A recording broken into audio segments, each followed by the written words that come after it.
Actually, what we said in the meeting was correct, but the minutes were incorrect. I see, okay. Well, as usual, we are flush with cash compared to past years, so. All right, do I hear a motion to approve the minutes, hearing no corrections? Matt first, second. Barry, thank you. All in favor say aye. Aye. All opposed? All right, the ayes have it. Thank you, Bob, for taking the minutes and getting them up to us. All right, let me go through a few announcements. So I inquired into the North Main banners and wraps. If y'all remember, we sat down, Ellen did a lot of work on this. We worked with our friends in Seminary Ridge. We designed these street posts and street light banners to go on North Main Street along with the streetscaping project, as well as wraps for the electrical boxes that kind of have like our neighborhood's names on there, and like, you know, a local design from a neighborhood artist and all this stuff. They're real pretty. The city has not gotten this done yet, apparently, or as we can tell.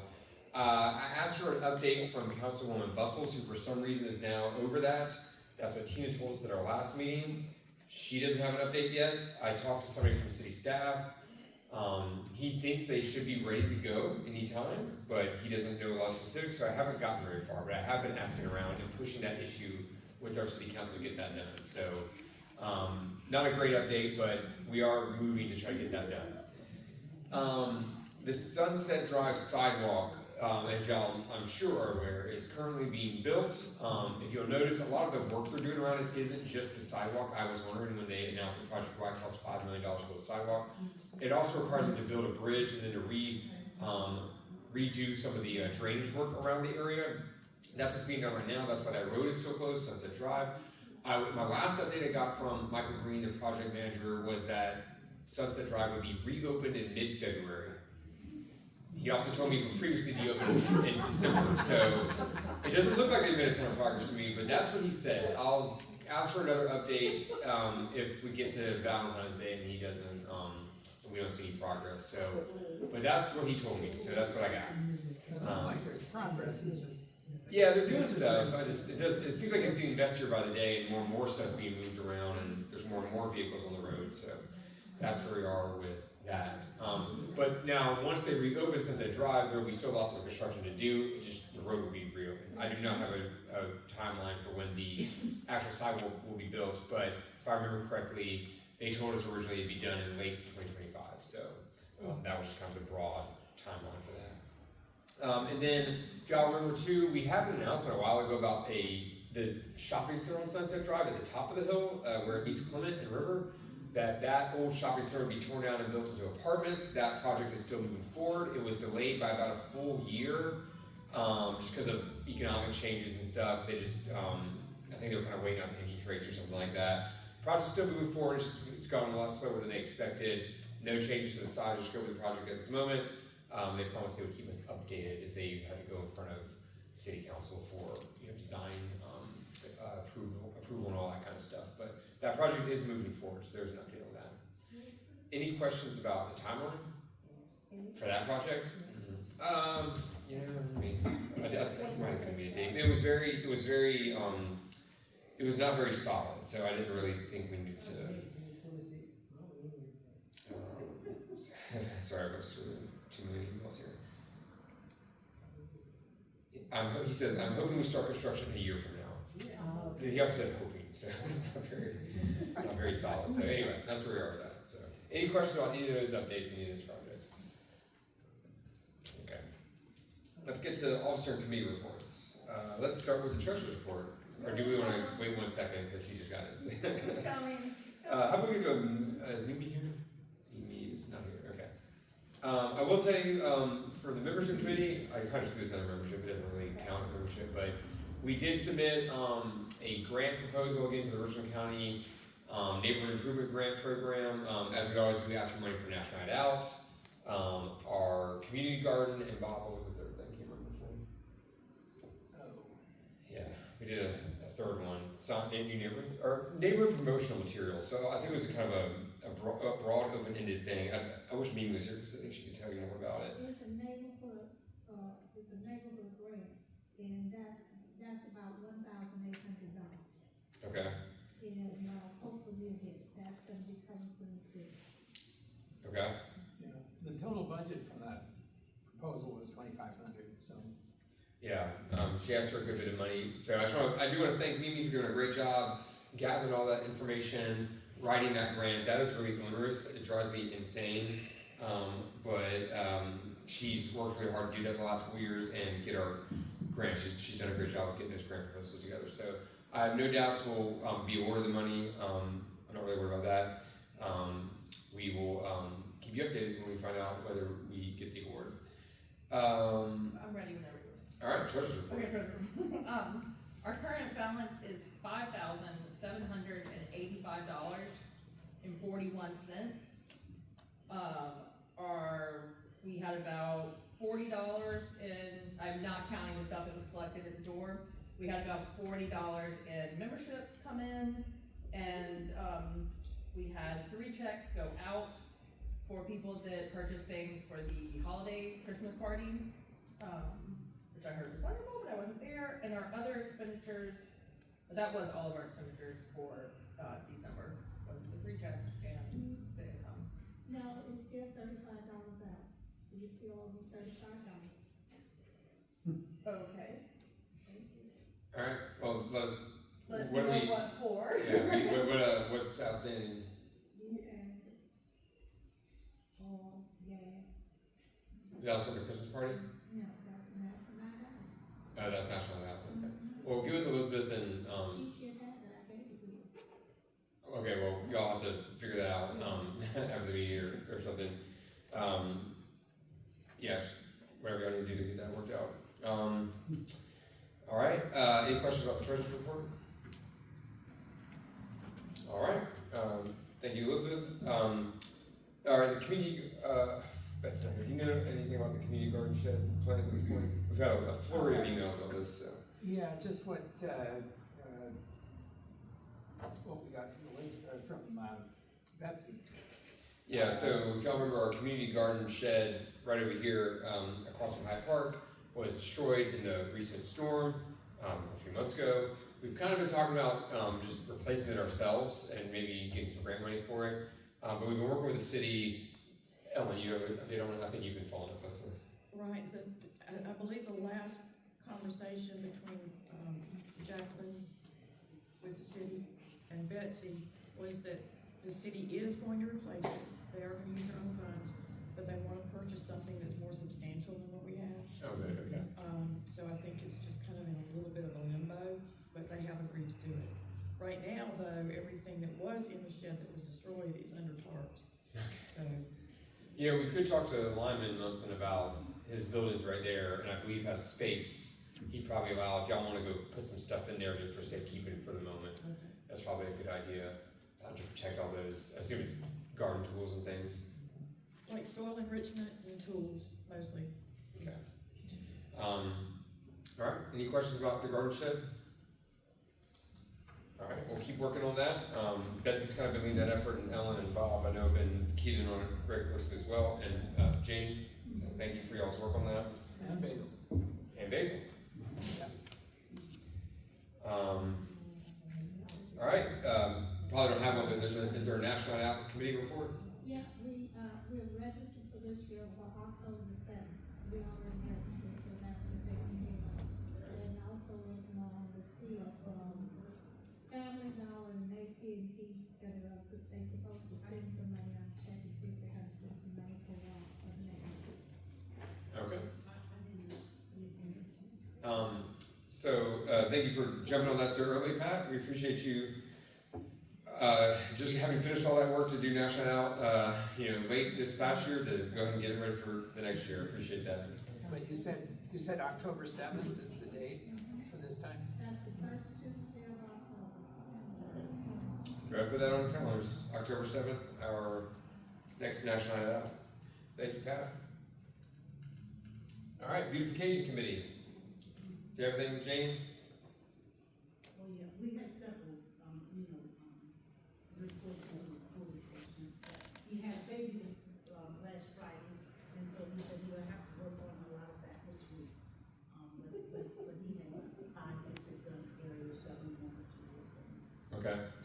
I know some people have been raising the issue of the yard at Sunset and Abingdon, which we've, talked about ad nauseam. Have we talked to code enforcement about that?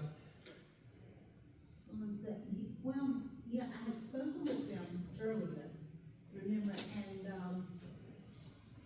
what was reported to me from code enforcement that property belongs to the house there at Sunset and Avenue. And that in placing our sign there, we may have gotten permission from the old owner and the new owner, we may not have gotten permission, but I was trying to get, to be honest with you, Ty, I just think that that's just part of the right of way, and the guy had not followed through like he should. Maybe I should follow through and get from the highway department and see what they would say about that as well.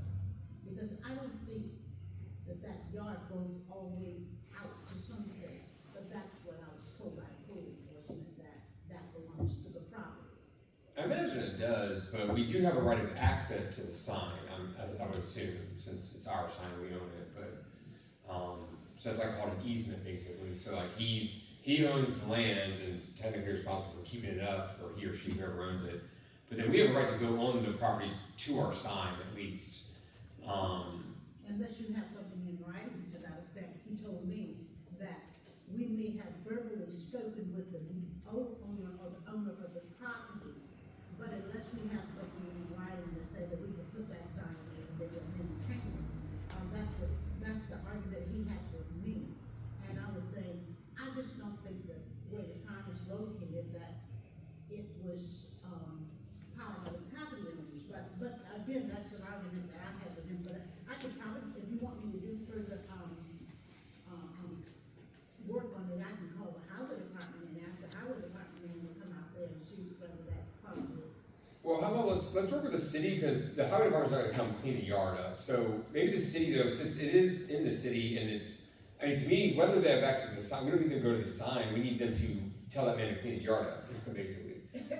I think we can just go clean up the sign when we want. We've done it before. I used to go down with my lawnmower and weed eater and go out and just fix it up, just a little area around the sign myself, just to do it. But it would be clear to know who owns that particular property where the sign is located, regardless if the highway department may come out there and say, oh, that's in the easement or whatever it is. And if it belongs to the city. Well, the city can enforce the code to keep your yard up. The city can enforce the property owner to clean. Right. But if we as a community want to go out there and clean it, I don't think there's anything wrong with that. Yeah, no, and we will. So we will go clean up and fix up the sign. The residents have been asking us on Facebook, I've gotten calls and emails about it, is whether we can ask that property owner to clean up his yard. Not just our sign. We don't want him to touch our sign, we want to clean up his yard. So I just want to see if we can ask code enforcement if that's something they can do. Well, he does. He cleans up the yard until the hump that goes down to where the sign is located. But he cuts his yard straight up until the hump. Where the hump is, where it goes down, where the sign is located, he doesn't cut down there. Right, since that's code enforcement to make them. Well, I guess I can go back and talk with someone and see whether we can. I think we should try it. Yeah. If it is in fact his property, his personal property, you have no right to go on his personal property. Yeah, so we'll ask code enforcement to make him do it. Well, I have any kind of concern about the Alright, well, let's see if we can get code enforcement to, let's see if they're violating code by having their yard in such disarray and all that, and if so, we can maybe ask them to cut it, and the city can maybe help us. I sent you and Jamie just a second ago the plat. I just texted it to you for that property. It shows, you have to enlarge it to see it, but it shows where the line for the property line is. Okay. That's probably not gonna have the easement on it. It doesn't. Yeah. It pull the, It does not include the easement. Well, I'll forward that to you and we can send that to code enforcement, see if they can help, so. Alright, also, as I'm sure you've seen, we have a new Hyatt Park sign. We voted a few months ago to replace the sign that was stolen from Main and, what is that intersection? Is that right there by the senior living facility? Well, it's been cut off now. So, yeah, Bird and Miller, and it's a weird intersection they've cut off now, so it's just a three-way or maybe four-way. But anyway, you know where our sign is when that little business juts off from the. the fork in the road, and so that sign was stolen, but I got an exact replica made. The only issue is, if you'll see, it does not have any holes to, and I think the city did that previously. But, so I was gonna see if anyone here has the ability to drill holes in that safely without cracking it or anything, you know, to make it so they can be hung on the, Yes. yeah. Wanna take that one? Okay. We'll make an ad hoc committee, Bob, and we've got one member, so. There we go. Alright, so Bob will help us get, holes cut in that, and we'll try to get it hung on the, post. That was not stolen, luckily, so the post is still there, so. But anyway, that's our new sign. Alright, any other things, Jane, anything else for the beautification committee? No. Alright. I don't think we really have a Hyatt Park report, a committee report, but I do think we have a Hyatt Park report from, Jamaica. Hello, everybody. A couple announcements. This weekend we have a Heart and Soul Health Expo, pitch, Prisma Health, my sorority, Delta Sigma Theta Sorority Incorporated, Columbia Alumni Chapter. They're gonna do this expo. It's a wellness screening. We're gonna give out the free vegetables that weekend. We're gonna do a physician panel, and they're also gonna have some live dancing that tomorrow. It's a free event from 10 to 2. So come on out for the Heart and Soul Health Expo. Did you say that was tomorrow? No, Saturday. Saturday. Saturday the 8th. I'm sorry. Saturday the 8th from 10 to 2. Also, we have starting a new Columbia City Senior Chair Volleyball League. It's about to begin in February. If anyone want to sign up, you're welcome to sign up. It's $15. We're going to be going against Irmo, Richmond County, and it's another private agency going to team up. We're going to have a chair volleyball league. So this is a brand new initiative. We're looking for people to come out. It's $15 for the park registration fee. Also, we're having a Black History Heritage Ball. That's February 16 at Hyatt Park, 4 p.m. It's African attire. It's $15, but the event is already sold out. I just want you to know what was going on. The event is already sold out. Great. Kim Mitchell is putting on that event. She's also doing a Sweetheart Social here. That's February 12th at 1 p.m. You guys are also welcome to come out.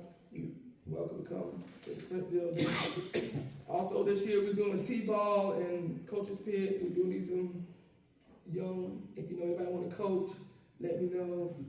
We do need some participants.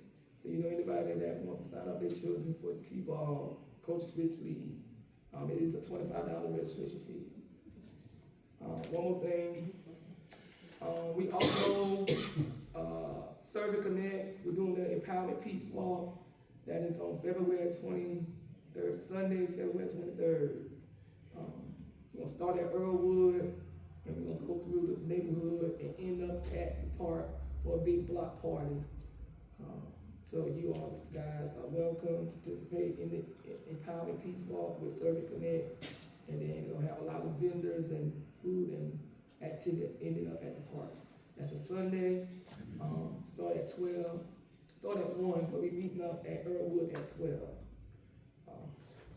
And I think that is it. And when is that? Any questions for Jamaica?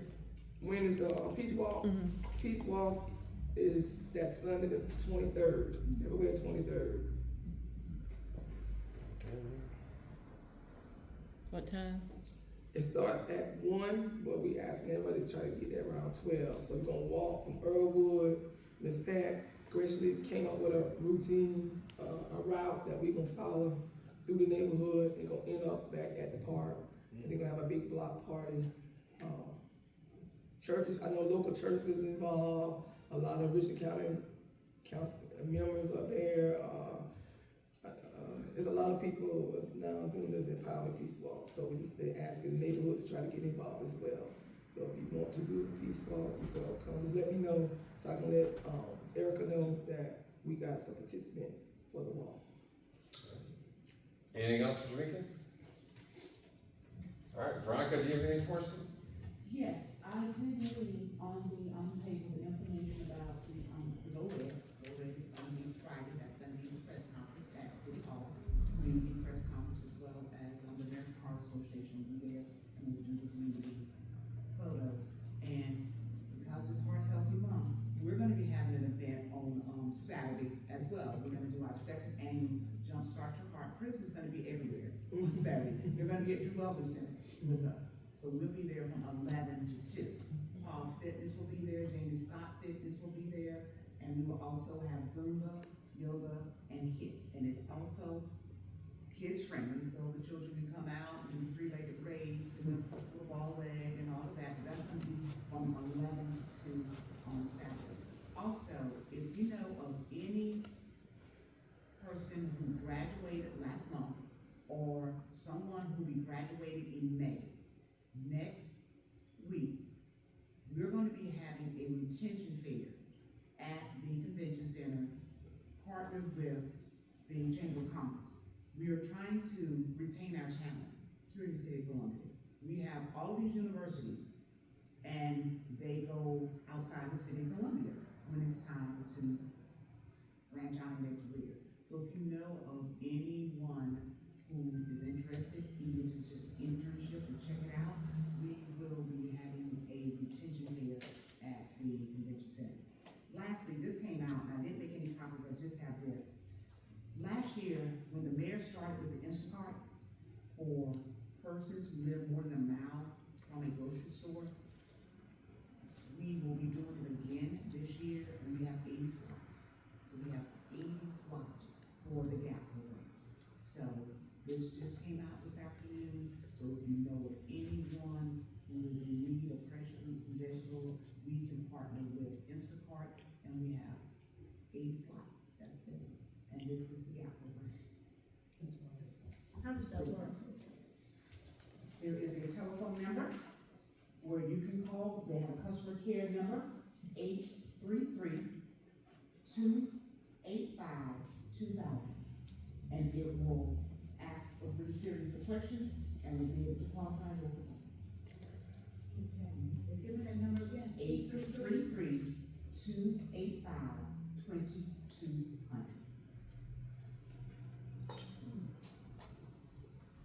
And this is basically for low If you income. live, you have to be a resident of the city of Columbia.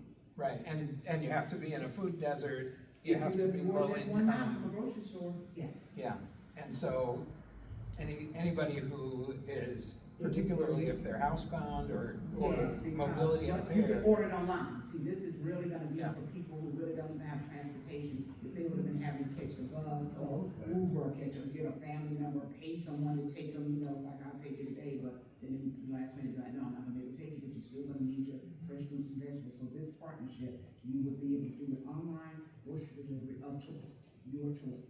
But we have 80 slots, and scan. Call that telephone number. We want people to have fresh fruits and vegetables. We want people to be healthy in the city of Columbia. So that's the best that we're gonna be able to do, is talk to us. Is it only income based or is it income or? It's going to be both. It's definitely gonna be where you live, Okay. where you live. And with the zip code, this area is qualified. Yeah, this area is qualified. Then you have someone, as we said, who's homebound, that you have a senior that would absolutely need it, as opposed to if you go to work 2 days a week, or if you're retired and you're not in the people system. But yeah, if you're homebound and you are restricted, trying to buy fresh fruits and vegetables, that takes a chunk of money because it's so expensive. It's really big. That's great to hear. I know we've been working to increase access with pitch and everything else in this area, so that's another great program. Appreciate the city doing that, as well as the mobile market, which I know a lot of our residents enjoy. So, that's great stuff. Any questions for Veronica? And, oh, I'm sorry, did you get through your whole list? I might have cut you Oh, off. yes, no, yeah, as I said, the flyers are there. The flyers are there in regards to the, career fair, the retention fair and everything, but I just saw this and I printed this real quick and I came and I had the number and everything, but other flyers are there. I love that idea too, keeping graduates in the city. So. I got one more thing, Public Library is doing a pop-up preschool thing, every Thursday of the month. They're trying to, for preschoolers, a lot of preschoolers are homeschooled. They're gonna be out there tomorrow. On Thursday this week, the 6th, Thursday. So if you know anybody, homeschooling their children, the public library will be out, in the parking lot, get free books. There'll be stories with them, and they're trying to make this initiative around Columbia, but they start here at Hyatt. So if you know anyone homeschooling their preschoolers, the van, the public library van will be there the first Thursday of every month, starting in February. Fantastic. All right. Thank you both for those updates from the city and our parks. A lot of great programs going on. Glad to hear that. All right, well, let's jump into some business, some neighborhood business. All right, so we formed a nominating committee a few meetings ago. I'm going to let, I assume Bob speak for the committee. Is there anybody else who is? Let's see, Ms. Janey was involved in that. Well, can y'all just let us know who the committee nominated for the executive officer positions for the upcoming term? For president, they nominated Bob. Vice president was, Lonnie Munson. And for, secretary, I think it was Betsy Newman. And for treasurer, I would find, Lady Pat still here, Ms. Elizabeth. All right. And we used to have we still have we have an assistant secretary. Do we nominate an assistant secretary? Yes, I think Ms. Ellen had agreed that she would, consider doing that. And she said if there's any problem, she would help out. All right. Did everybody hear all of the nominees? I should also have mentioned that Pat was also involved Okay, in the we also, I would like to nominate two people, one for secretary and one for president. Okay. All right. Well, let me. Some people said they didn't hear Janie. So the nominations for president. Here's all the nominations: President Bob Petrulis, Vice President Lyman Munson, Secretary Betsy Newman, Assistant Secretary Ellen Triplett, Treasurer Elizabeth Overhead. Everybody hear all those nominations?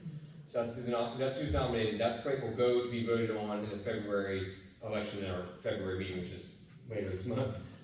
And so, as Pat was alluding to, the floor is open for more nominations. So we'll certainly entertain more nominations. Pat, do you have others? Yes, I do. I nominate Lee Carroll for president. Who? Lee Carroll. Lee who? Right, Lee Carroll. Oh, great, okay.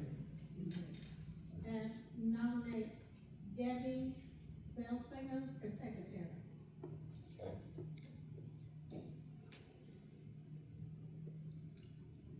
Okay. Debbie Westlager? Yeah. Okay. All right. So we have a contested slate that we can vote on in February, and we can take nominations up to the time of the election. So no need to nominate now if you want, or you can nominate yourself as well. You can do it now if you'd like. I'll take nominations at the moment. We'll open the floor for them, but we'll also do it before the election in the February meeting. But any other nominations? So I guess we have some notice ahead of time. And also make sure that we have a list of people that paid their dues. We have it. If they don't pay their dues, they cannot go. Right. That's right. So you have to have paid your dues for 2025. So your dues, any dues you paid last year, thank you for that, but we're new year now, so you'll need to pay your 2025 dues before that meeting again. Go check my emails. If you can get our emails, there's a link to our donor box account where you can donate just online. You can use Apple Pay, whatever, on your phone. It's easy. If you don't want to use your phone or your internet connection, we take cash and check at the meeting. So our treasurer's right here. She can take cash or checks tonight and at the next meeting as well. If you want to arrange to get her your payment at another time, she's usually pretty flexible about that. So, all right. Any other nominations or any discussion about the nomination process? We will take time to discuss the specific nominees at the next meeting. We won't be doing that today, but Anything else about the process? Okay. Excuse me. Yeah. I like for everybody to know that, when they have a nominate committee, we just nominate people that's interested. And there are some people who all, may else be interested, we want you to feel free to do so. This is not a closed thing where just a bunch of people get together. Because I know a lot of times people feel as if that there'll be a segment of people that make decisions. And like I said, this is the nomination, that this is who we nominate, no, this is what people that's interested. If you are interested, let us know. Because I've gone to everybody, a lot of people to ask to see if they're interested. It's not a close. A lot of people continue to be in position because nobody else want to be in those positions. If you want to be in those positions, please say so. Yeah, it's an open election, so as long as you're qualified for the office under the bylaws, you can nominate yourself, somebody else can nominate you, or you can nominate somebody that's qualified, so it's wide open. The nominating committee just meets to identify people who have agreed to, take on some of these roles and who would accept the nomination, and would take on the role, so. I appreciate y'all's work on that, Pat, Jamie, Bob, and I believe Lyman is also on the committee, thank you. I do have a list of all the committee members, it's on my computer, I don't have it memorized, I apologize.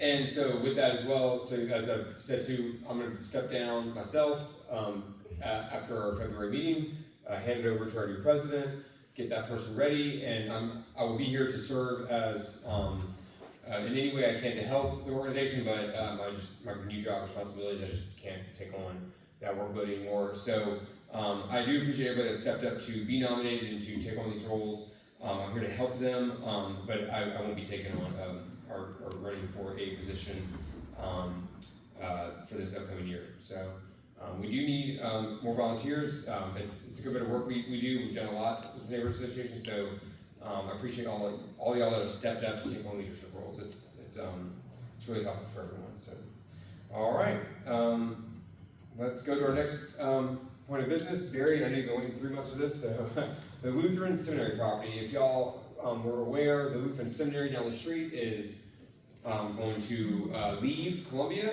I think they're already vacated. Oh, they're actually already gone. Okay, so that property is now presumably available for redevelopment or another use or whatever. So I think it's probably good if we all just have a little bit of a discussion about, we can't control it necessarily, and if a new tenant comes in that either buys or leases the property and they fit within the zoning classification, we can't do much about it. But I know the mayor is aware of it, and Tina Herbert is aware of the seminary closing, and they're interested in having the city help guide its redevelopment and whatever comes along. So I think it'd be helpful if we discussed what we would like to see over there, if we have ideas for its use, and what we don't want to see as well, so that we can share that with the city. That's what I think about it. So I know Barry wanted to talk on this. I'm going to give it first. Would it be any use of us to us to have somebody with them to come talk to us? I don't know if they even would want to do that, but. We can see if what we need to figure out first of all is what are their plans? Are they going to sit on the property for a long time and do nothing with it, or are they going to a commercial broker and working on selling the land or leasing it to somebody? So I think the first thing we maybe should do is look into that, and if they have a commercial broker or someone local who knows what their plans are, invite them to come, to talk. How much, what is the property that's now vacated, and what does it all entail? It's a big piece of property. Yeah, y'all would know better than me. Is the apartments also? Oh, yeah, everything. Everything? I think so, and they own some of the houses around there. The staff lives in those houses. And across the street, So they own a lot of property Yeah, over across the there. street too. across the street on Main Street. Over there, did all those people move out of all those houses? I'm pretty sure And the those apartments? were staff people that lived in Right. some of those two-story houses up on Wildwood and also on the back side of it. They own some of those houses. It's I gonna think be, they own the one Columbia building. we need to find out what's gonna happen there. Yeah. Is the building itself, the main building, is it a historic register? Yes. It probably is. Okay, so they can't just tear us everything down, I right? don't know that for sure, I would think it would be, I I mean, they've been in that location a long, Yeah, but you have long to time. find out, because if it's not on historic register, they're not gonna recognize it. Let's hear, Ellen, you didn't have your, Ellen had her hand raised. I used to Yeah, work on the campus, and that campus is amazing. It does have a lot of historical value, and some of the buildings are on the register. It's like a city within itself. Yes. Except for groceries, pretty much they have everything else. The sanctuary is absolutely amazing, with the most beautiful stained glass you've ever seen. They have housing, they have a restaurant. The restaurant had been open to the public, you could go there. Rotary used to meet there at one time. The library is impressive.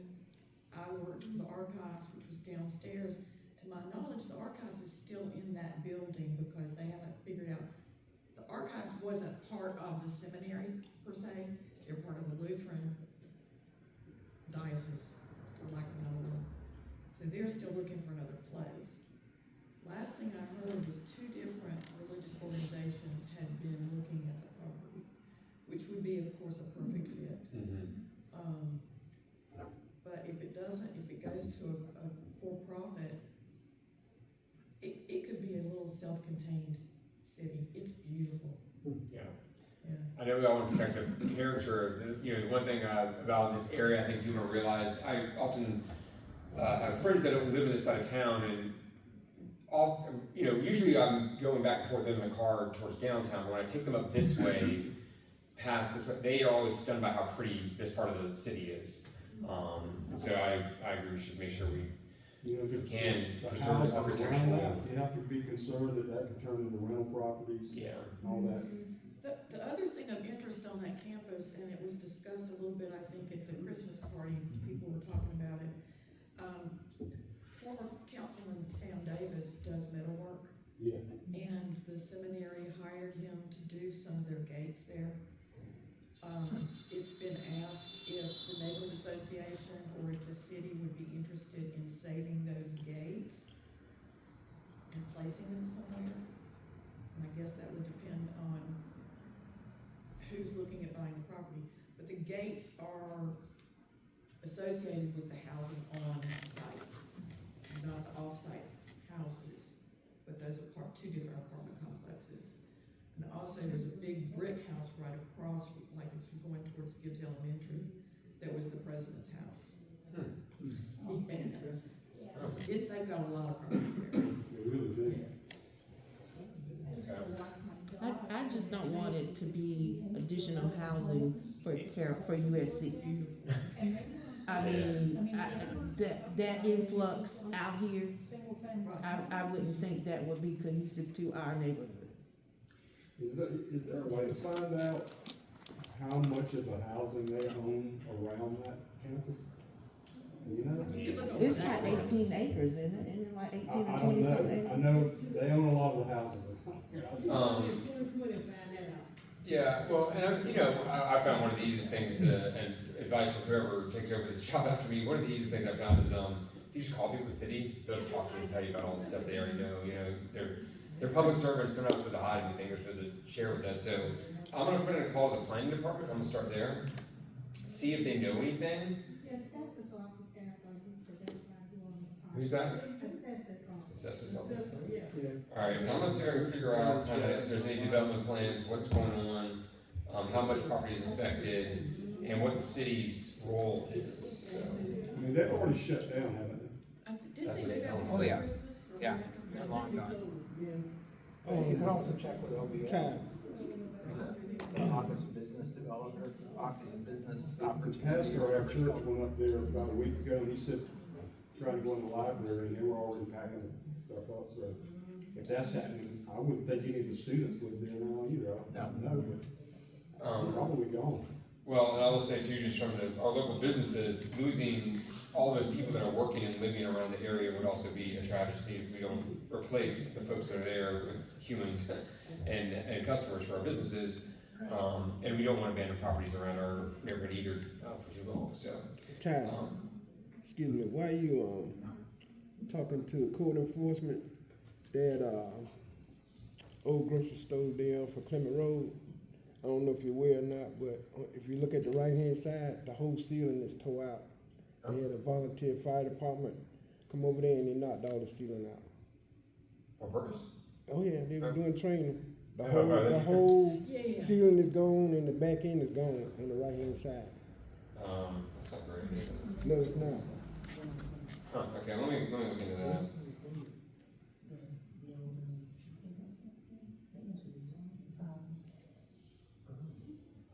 If you get out the car and walk and look in the window, the whole ceiling is gone and the whole back end of that building on the right hand side is gone. So just kind of a derelict, Fire half hazard, building, fire if hazard. that's not what we want, okay. Let me ask the city about that. But it's volunteer. Alright, well, any other discussion about the Lutheran Seminary? I think, I mean, obviously there's a desire to make sure the development of that property is, you know, in the character of the area. So we need to work with Tina Herbert, the city, to see what levers they can pull to make sure, you know, that area is preserved. Any other final thoughts about that? I'm gonna start working with the city, send some emails, get going, and get our next neighborhood president looped in when they start as well, so. Is the seminary technically in Hyatt Park? It'd really be in Seminary Ridge, but, and that's the thing I was gonna say, we need to maybe email Seminary Ridge and see if they have any thoughts, and also, if they maybe they're already working on this, I don't know. I did hear that Columbia College was interested in the building that's across the street, that they've got some, I think, medical training stuff going on there. So there may be some expansion of Columbia College into some of that. Yeah, I think they've been a good neighbor for the most part as well, so. Was it the Bible College was interested? I hear that somewhere. International. CIU. I've They heard were two different buying a property down Monticello or down. That's just couldn't just be a rumor or somebody's wish. Well, they have a very beautiful campus, obviously, above I-20, and they bought property around their campus, I know, up that way to develop the area a little bit. I don't know what the actual plans are, but I haven't seen anything hard. All right, anything else about that? I'll get that ball rolling. I don't think I'll be able to finish that one. I'm gonna let the next officers take over that issue. We'll get going on that. All right. Speaking of Seminary Ridge, their neighborhood president emailed or called me the other day, and they'd like to honor Sam Davis. They haven't figured out exactly how yet, but they want to maybe ask the city to rename a street somewhere in the area after him as just kind of an honorarium for his service to the city. So I want to kick that to y'all. What do you think about that? So, Yeah. any ideas about what it could be? They kicked around the idea of a street renaming, but so if there's a certain street that would be a good fit for that. I don't know, we do some of the gates that he's his ironwork somehow. I'd like to see the gates. Gates go down to the park, I think that would be really a nice thing, you know. Because we've talked about putting the fence up around the perimeter, it'd be great if we could put his gates Okay. with the fence. How about renaming Jackson? Yeah, that'd be a good idea. For Sam. Yeah. And just to be clear, usually when the city renames streets, they don't actually rename the street, they give it an honorary name that goes above the street sign. So if anyone lives on Jackson, your address will not change. Because I know that'd be a lot I of wouldn't trouble. mind it if the Jackson changed, but anyway, that's another story. That's above my pay grade, so y'all have to worry about that. Yeah. Any other thoughts about the Sam Davis honorarium? I like those ideas. I like the idea of doing some kind of gate work or iron work in the park maybe. I'll share that with Lance, the president of the Seminary Ridge, see what he thinks, see where they've gotten on that, and get an update out to us about that, so.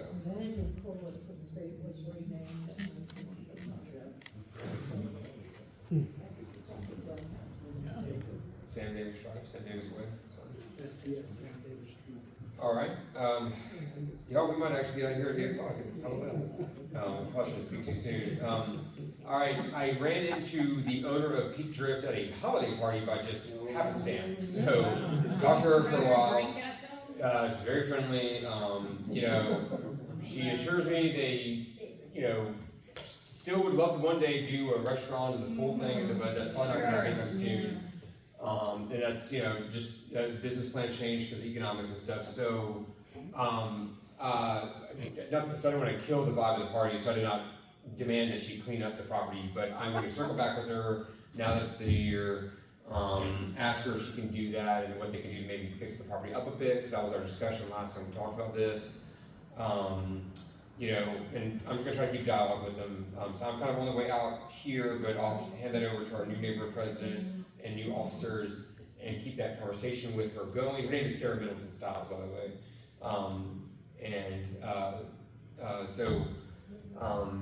You know, we'll see if we can get them to work with us. She seemed amenable to that. I'm sure y'all saw the article that didn't come out since our last meeting. The article in the Post and Courier of the State about peak drift and all the different businesses they have. And I think Ellen was maybe quoted in it, and maybe another neighbor. I don't remember who all was in it, but anyway, there's an article out there online. You can go look at the Post and Courier's website. And she responded to that reporter and talked about it, and you know. Made no promises or anything, but I do think she's somebody we can work with. So I just want to let you know I've spoken to her in person, luckily, because her brother doesn't return my emails or phone calls. I'm going to try to work with her to see if we can. Hey, don't they own that property behind the Family Dollar right there too? Yes. Yeah. Because that has become a trash pit. I agree, and that's what we're trying to get them to do, is to clean it up in some way, or find a use for it, or sell it, you know, whatever. Yeah, but I mean, they can at least. I know the. All that stuff that appears there, the mattresses and the pallets and all that stuff is probably being brought there by the homeless, but they should be stewards of their. That's right. Yeah. Absolutely. Yeah, absolutely. The city can ride me by my property, I'll be able to ride them by theirs. That's right, yeah, exactly, no, exactly right, yeah. Is that on the code enforcement thing? Oh, yeah, it is, yeah. I would just caution that, you know, I'm sure we're all aware, if I called code enforcement on Barry Shirley, I'm sure the city would come right out and come look at Barry's property. If I call it on the Middletons, they're like, well, you know, they give a lot of money to our campaign and they hire a lot of people and they're a big part of the redevelopment of Main Street. So, you know, that's just kind of how that can be. So I'm not saying we're not going to try that, but that's why we've talked about in our last meeting. We're trying to work with them directly so that we can, you know, ask them to be good neighbors and have a good work. I'd rather not be combative with them at the end of the day, because, you know, has the code enforcement person changed? Because I heard that you just changed a lot. Janie would know that. We don't have that same code enforcement person. That's correct. Who's our new person? Who's the new person? I'm asking Janie. I'll get it to you. Ellen, you had your hand up. I was just gonna say, a lot of the reason so many of the neighbors were unhappy with the fact that the Middletons didn't follow through with what they told us they were gonna put there is because a lot of incentive money went to them based on their plans. Then they didn't follow through with their plans. And so many people that discussed it with me said, so do they have to give the money back? It's just been a slap in the face. It really has. Yeah. They were gonna have childcare, all these jobs for the locals, the restaurant, a gym, and make it look nice. Yeah. And they did none of that. Yeah. If they would have done everything they said, it would have led to a lot of other positive things happening out here, there's no doubt. It was a real slap. Yeah, I agree. It's unfortunate, but, you know, we don't have any control over their business operations, so, we're kind of at the whim of, as with all these things, you know, we're often just at the whim of, companies with more money and more influence than us. But, as y'all seen before, you know, we have been able to affect change at times, and that includes getting Main Street cleaned up and you know, streetscape, getting a sidewalk built where none was. You know, preventing a third gas station from being on the same block that we already have two. We have the time of keeping alcohol away from the A1. You know, we've at times exercised our power. While we can't make the Middletons build millions of dollars worth of new businesses around here, we can ask them to sweep around the property and cut the grass and stuff like that. But they sure do open and close a lot of businesses. Yeah, they do. But, There's graffiti, All along that wall, there's a street that you know. the back street, yeah. Yeah. It's got graffiti all along the So, wall. where Very is creepy this? during the cookie walk. Yeah, so graffiti, the front, I think right on North Main is just not, landscaped at all and all that, and then the side lot, I believe you were talking about, which was the old Chinese buffet, and then I guess the parking lot basically in between that and the Family Dollar, I think has been a mess too, right? So, any other concerns? Boarded up windows. Boarded up windows, okay. Well, I really don't see any difference in their lot, in that lot right there on the other side of, Confederate. You got right down the corner, you got that, biscuit shop, hairdresser, and then right on the back side of that used to be a car dealership. They sure cleaned that up and, put down a nice set of grass right there. Yeah. I see no difference. Yeah, I do know down there's two lots down there that are still vacant, but supposedly there's apartments going up in both of them. Yeah, but no, I'm not that far down. I'm saying it's a vacant lot right there beside. Next to the funeral home? There's a vacant, it used to be a car dealership right there. And they knocked that. A housing car dealership? They knocked that little building down and they landscaped, they grassed it real good. Okay, let's see, yeah, so they're always taking care of it, you mean? Yeah, I think they at least owe us that, if nothing else. It's, they spend a lot of money to decorate their other businesses. I feel like they could slap some paint on that building and do some lawn care and this and that, so. I'm with you on that, so I'll keep working with them and hand that off to our new president and new officers, to work on as well. I don't imagine that's gonna happen tomorrow, so. All right, last one, the United States Postal Service first. I don't know what's going on, guys. I don't know if we need to talk about all the problems we've had. I think they're well documented on Facebook. I think everybody's posted about every time they've had a missing piece of mail and all that, which I appreciate. I've had that happen to me too. I think we have a couple things. One is things being told they were delivered to us and they just weren't, and they come later, which causes a problem when you try to get returns and this and that. And we've had another big problem. Has anybody else had another issue?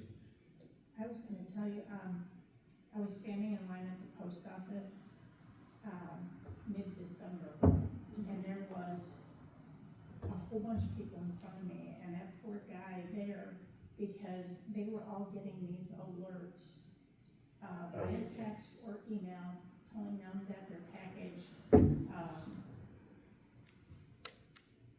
I can't remember the wording exactly, but it was basically that it was being held at your local post office. You could either go pick it up today, or it would be delivered tomorrow. And so these person after person after person was in this line, and this guy said, I've been dealing with this for weeks now, I don't know what's going on. He said, I don't know exactly what they're doing, but first of all, we never hold any packages at this post office, because there's one person that works there. Everything's on assembly. And the other complaint people were having was they were getting it was delivered, but it wasn't. And every one of those people who is not one of us all had the same experience that we were complaining about, where it gets marked as delivered today, but it's delivered the next day. And he was looking up tracking number info for these people. And he said, I don't know what code, or if there's somebody new down there that doesn't know what they're doing, or if they're scamming the system, whatever it is. I'm sick of the lying. Yeah. That they lie. That they'll say, like, I personally have had them tell me that it was left in the lockbox at my house that I do not have. Then it was left in the lockbox of my apartment complex in which I do not live. Then I was told I picked it up at 8:30 p.m. from the post office myself, which the post office is closed, and I did not. Or just the run-of-the-mill, it was delivered when it wasn't. And I would rather them just say, hey, you're shit out of luck, it's not coming for another 3 days, than lie and say it's there because of things like returns or other things, or God forbid I get served and they say it was delivered on this day and it wasn't, and the clock starts counting on some sort of legal document. I've had the same issue, having packages delivered to me at work over on Buckner and Fairfield at Highway 20. They all seem to be originating out of assembly. I think that's where the Well, pretty much everything Yeah. originates out of the Assembly Street post office now. So I don't know if they've got some new business policy to just mark it as delivered so that their stats look good. All right, last one, then we'll have to. Okay, all the stuff, you know, that, I think everything is delivered from the city. All our stuff comes from Big Sam. From Big Sam, and not a city. All right, well, so I just want to confirm, our problems are all with delivery and being marked as delivered, and it's not either, all those different iterations, but it's just incorrect marking or packaging, that's, okay. So, I just want to get a, yes, And the fact that I keep getting other people's mail. oh, do you, And okay, that's, I have been told by a number of postal carriers that it was because it was junk mail, and I had 9 pieces that I got, not a single one of them was for me. And about half of them were bills in first class, and I showed it to them and they just shrugged. I agree, and I've had, my neighbor on Hilltop has said the same thing, actually, that she has to regularly go walk down the street and get her. I'll send you the name and the number of the person where the complaints to the post office was last thing that week. Okay. They have a complaint department for them. And All right. in this area, we don't have the same mail carriers anymore. All right, I'm gonna write a letter, like with our letterhead or whatever, and, to that person, and then as well as, some people higher up, if we can find them, as well as our, local Congress people and that kind of thing. To let them know we're having a problem and to get the word out there, see if that can do anything. Yeah, it's been frustrating. It's not just us. I've seen that Earlwood's going through the same thing for some reason, so I'm sure we have the same postal carrier, so. I had a supervisor, I talked to him on the phone probably a year or two ago about these kind of problems, and she told me point blank, she said, today's letter carriers do not understand the integrity of the U.S. mail. When she told me that, I thought, that's the problem. Yeah. Probably not gonna ever get it back to what it once was. Well, they don't even wear uniforms anymore. Most of you see them, they got on street clothes, so. All right, well, I'm gonna write a letter, see if I can't do something about that. I mean, I'm not Jim Clyburn, but I can write him a letter, so maybe he can do something for us. That is what congresspeople do, they do casework and stuff, so, we'll see what we can get out of that. And I've noted both the different types of issues that we're having, so I'll have those listed in there very specifically. All right, it's almost 8 o'clock, or it is 8 o'clock, but, I try to give everybody time. We have an open floor, for members. Any issues? Very sure. I was just gonna ask, does anybody knows what's going in across the street from Eau Claire High School on Monticello Road? Is something new being put in there? Yeah, because they tore down it. They tore down Oh, that no, the garage. offices at one point. I'm not aware. It's just been going in the last week or two, just, something's going up pretty quickly. Okay. Yeah, I will say, I monitor the local boards and commissions to make sure there's nothing coming into the neighborhood that isn't within code, and have to get an approval or something like that. Hasn't been anything, so whatever it is going in without having to go in front of a board or commission. Yeah, I don't know, I just noticed it I would think that recently. would be zone commercial, wouldn't it? Because it used to be a doctor's office. Yeah, sure. Yeah. All right, I let's don't know go. if it still is, but that land was owned by Eau Claire Cooperative Health Service. That's right. And the building that they had a clinic in was torn down. I never saw any for sale signs, so it's possible that Eau Claire Cooperative still owns the land and is building another building. Rebuilding? Maybe so. Okay. But Eau Claire Cooperative, they had admin buildings on Martin at Waverly, and they could tell us. We'll keep an update on that. Anything else? Juan? I know. Can anybody help me with Johnson Avenue, please? It's becoming an issue. No one wants to listen. Johnson Avenue is becoming littered with homeless people that are getting nude in the middle of the street, in front of kids. In front of kids. I have him as a neighbor that has kids. I have a nurse that has a little girl. And there's homeless people walking from all directions, coming down to Glendon Avenue, exposing themselves. I had the other day, this guy threatened me that he was going to kill me, because he pulled out his business in front of little kids. And then when I called the cops, no one showed up. No one. No one. The litter problem is becoming excessive. Excessive. I get it that, this is Hyatt Park and all that, but Johnson Avenue is just becoming worse by the day. worse by the day, and the main issue is Church's Chicken, Columbia Rising Apartments, which I have contacted them multiple times, they do not care. I've called code enforcement, that's what I'm surprised about here about code enforcement. I've called code enforcement 100 times a week.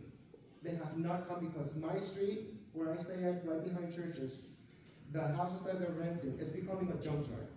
All the people are repairing cars, it's just becoming trash. Multiple times. The only one that has responded is Kristen Williams. That's the only one.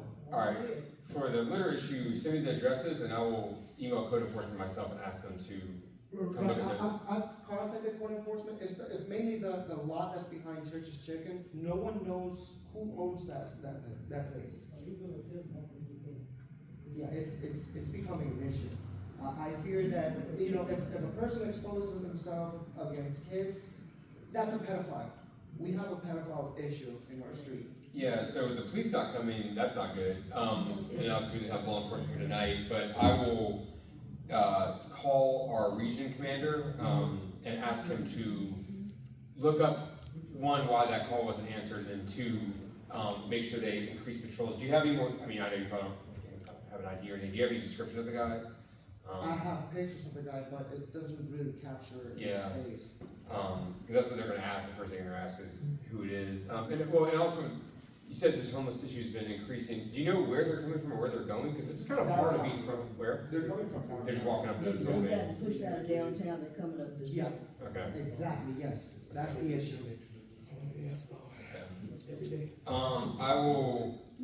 And be careful, guys, also, because the other day I picked up trash and I found a needle. I found, that's evil. I found a needle. You can never know if it's infected with HIV or anything. It's dangerous. Be careful when you're walking down the street. Also, we need a sidewalk in Johnson Avenue. Because that's a very busy street, a very, very busy street. I've already contacted SC-DOT. They say they cannot do anything because I'm the only homeowner in that street. We have successfully gotten one sidewalk built in, or is being built in this neighborhood, and I'll go ahead and warn you, it takes years of advocacy asking for one, so we can certainly start doing that. It's gonna take going to the city and the county at the same time and asking them to get state funding for the county penny tax program to add that to the list of projects, but we can certainly do that, because I agree, we need more sidewalks in this area. On TV station. In general, but it sounds like this one in particular. Y'all, I'd like to clarify one thing, HIV, I work in the HIV field. The minute the blood or the semen or whatever fluid it's in dries, the HIV is dead. It's a very fragile virus. However, hepatitis C can live for weeks and weeks outside of the human body, as can, a whole bunch of other pathogens.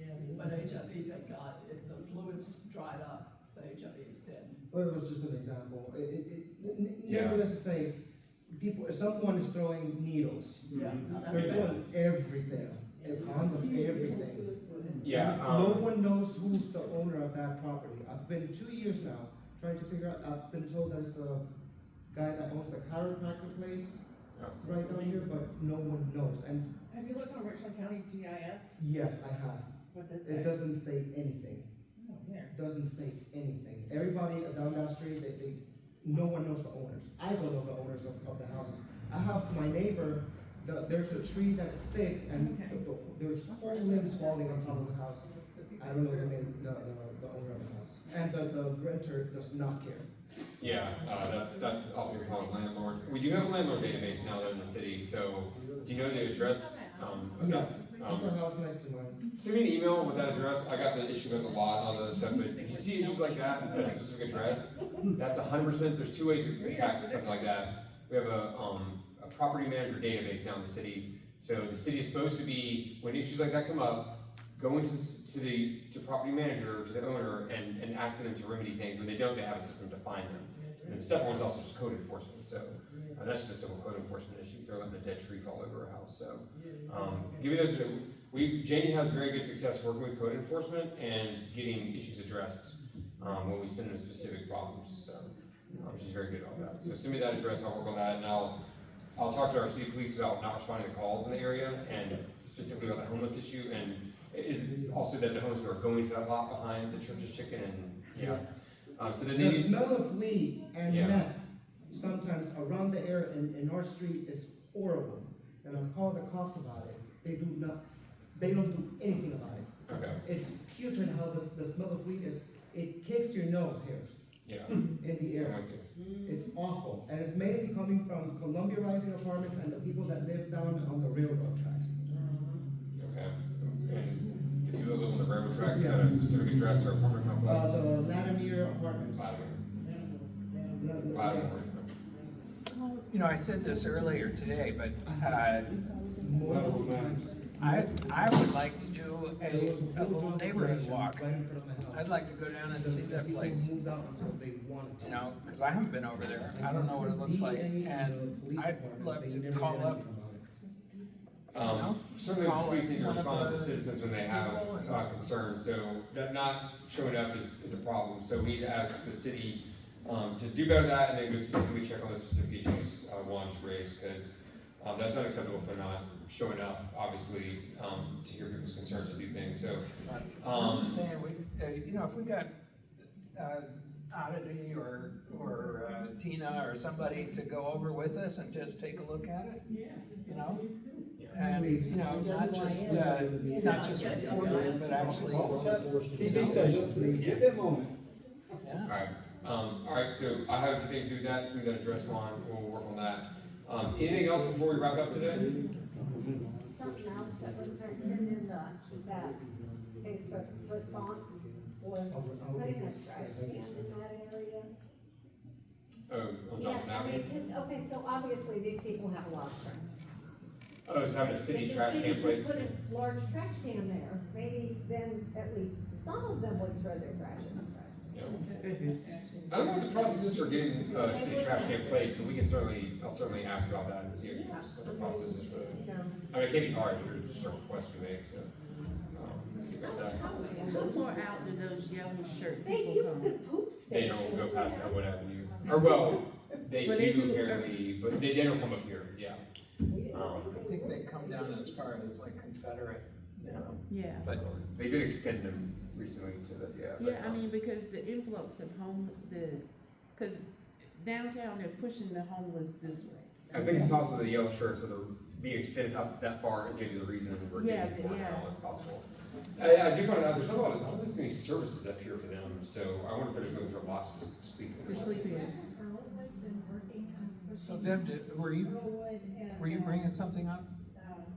Did you, oh, the trash can, that was it, okay, yeah. The fancy, Elmwood, cause they were all complaining Oh, yeah. about, you know, cause they were getting the ones that were getting violent or breaking into Yeah. things and whatnot. So I think they had an increased police presence that way, and so that may have been redirected in our way. Yeah, that's one, I'll bring that up to Tina, see if she's aware of that and what maybe can be done about that, so. The yellow shirts all the way out in Elwood now. I do need to figure out how they got that agreement to get the yellow shirts to come out that way, that's interesting. Okay, alright, anything else before we wrap up, or we're over time now, so. Alright, y'all, thank y'all so much. Pat? Oh, why did I make a motion, yes. Does anyone make a motion to adjourn? Second? All in favor say aye. Alright, thank you all, we're adjourned.